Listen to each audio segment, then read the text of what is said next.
What's good, y'all? It's your boy DL Castell, and this is something else. Yeah, Castell collects, Castell collects. Yeah, he do unboxings and giveaways. Yeah, let's get to watching what he gets today.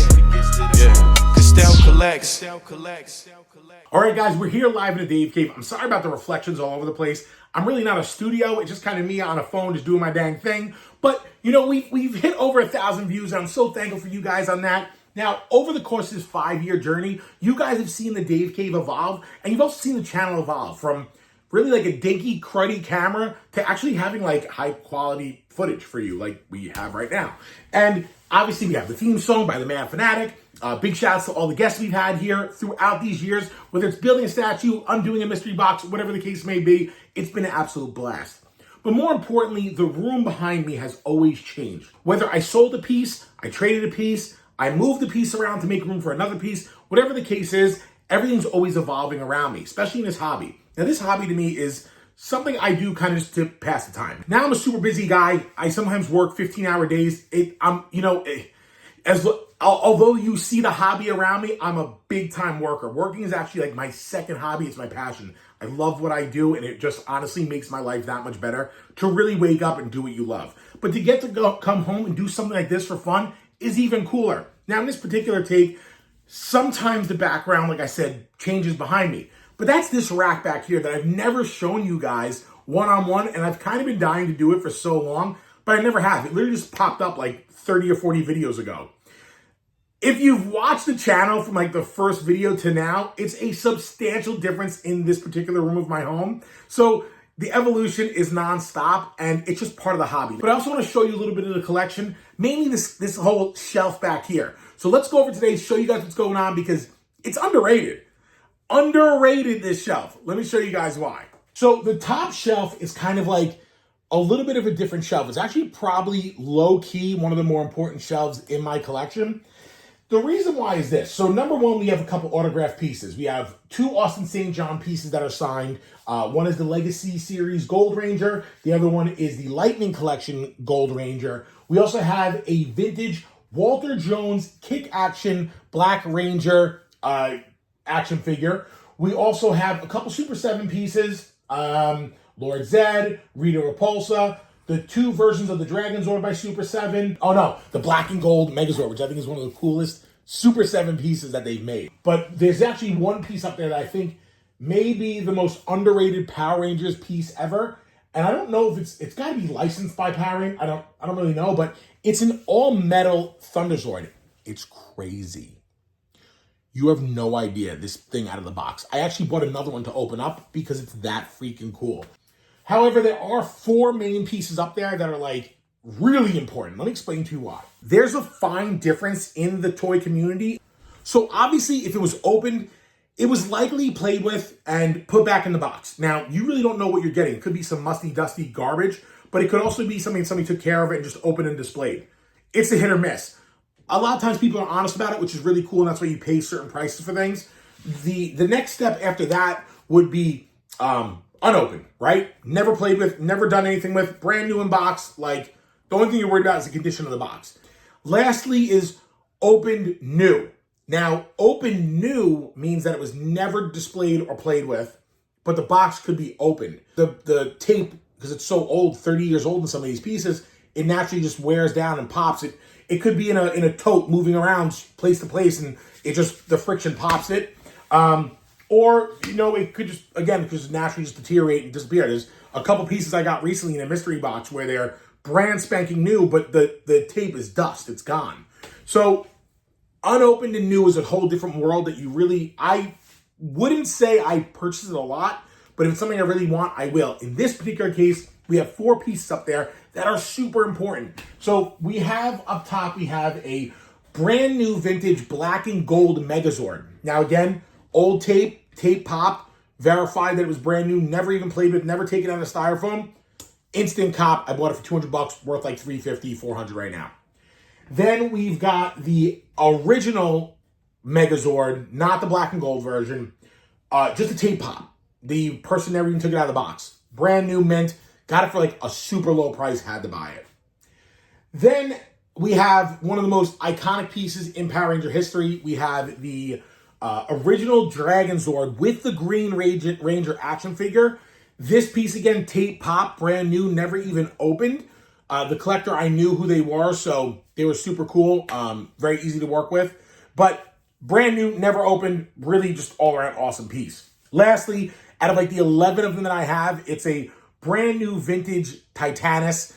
Again, tape popped, never played with, stickers not applied, just another really awesome piece. And that really sums up the top shelf. We've got like a pretty stacked lineup up here that you really can't see in other videos that I have. So just wanted to show you guys that part of the shelf. All right, next up is a shelf that it's actually like a thing that is really like something I'm super passionate about, but I don't collect a lot of it because number one, it's spiraled out of control as a product line, I want to say, and I don't really know enough about the other lines outside of the lines that I know. But let me show you this section because I really freaking love it. And that's like the second from the top. So let's go over my Godzilla section. Guys, I'm a huge Godzilla fan. My entire life was based around Godzilla and Power Rangers growing up. I think really my core memories of a kid were dinosaurs, Godzilla, and Power Rangers. And everything else after that kind of just blew up. Now, this particular shelf is filled with the newer Godzilla items. The Godzilla brand is so crazy. There's literally like, you know, the Japanese versions, then there's the American versions. I can't be a part of all that. I do have some vintage figures here. Like I have some original Godzilla Wars. I have 1995 Godzilla King of the Monsters, not the movie, but like the Matthew Broderick one. But really, I've been collecting a lot of the newer Godzilla figures, such as like the old school look, but the new products, especially Super 7.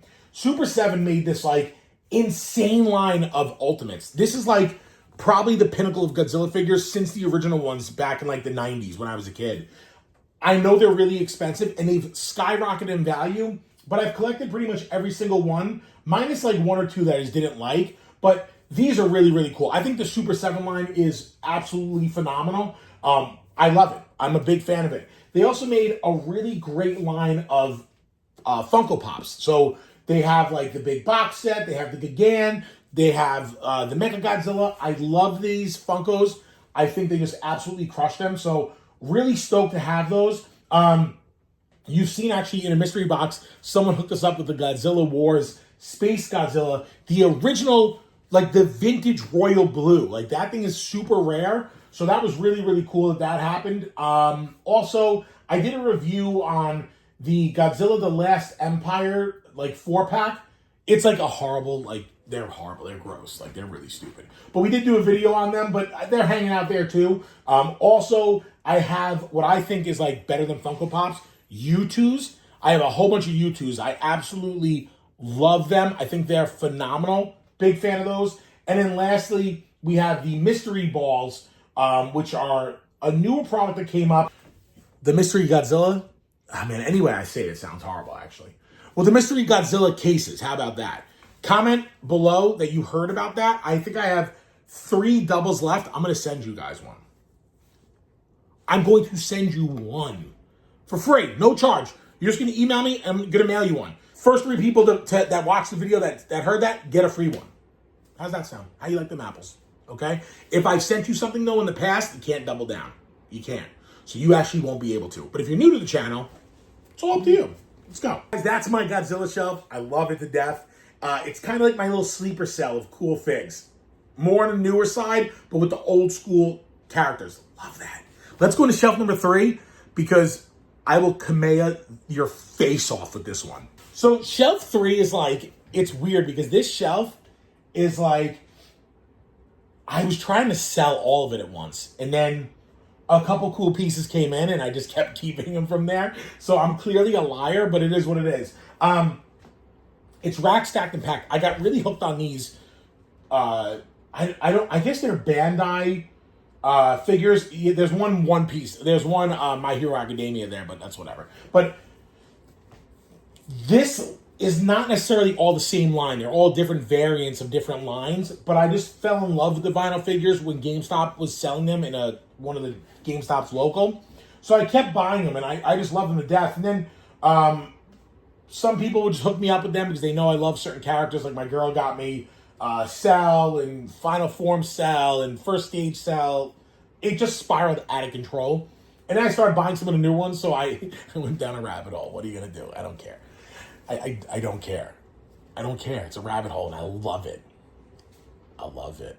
Anyway, so then I started getting slightly involved with the world of SH Figure Arts.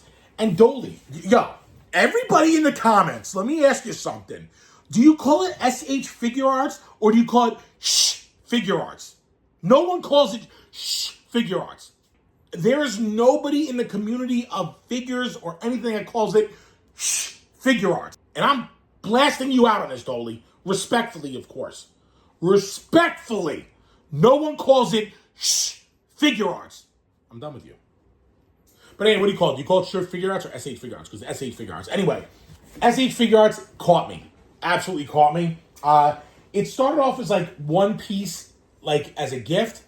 Then it went from one piece as a gift to like finding them online. Then I bought it on Comic-Con because I was going to flip it. Then I bought two at Comic-Con and now I was going to flip it. And then they made a Beerus one and it got out of control.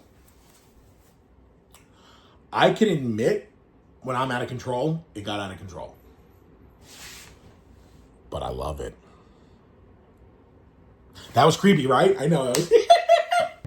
Anyway, guys, that would be shelf number 3 from the top.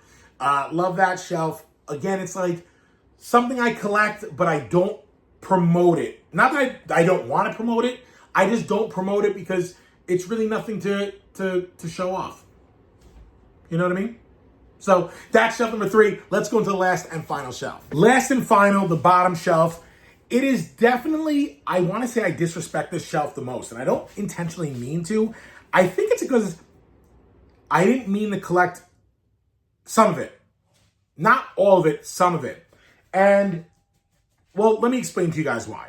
So the bottom shelf is filled with a bunch of different things. Like some of the items are signed items. Like I have this fake signed black and gold Legacy Megazord that I paid an exuberant amount of money for. And I'm sure a couple of the signatures are real, but for the most part, they're fake. It was a complete fake.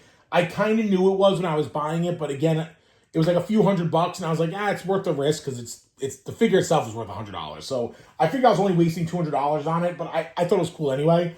I also have a couple of like non-known about figures like in here. Like there's this like Rebirth Megazord that I really like, and then there's a couple of like odds and ends comic book stuff. Like it's just a very random rack of Power Ranger stuff.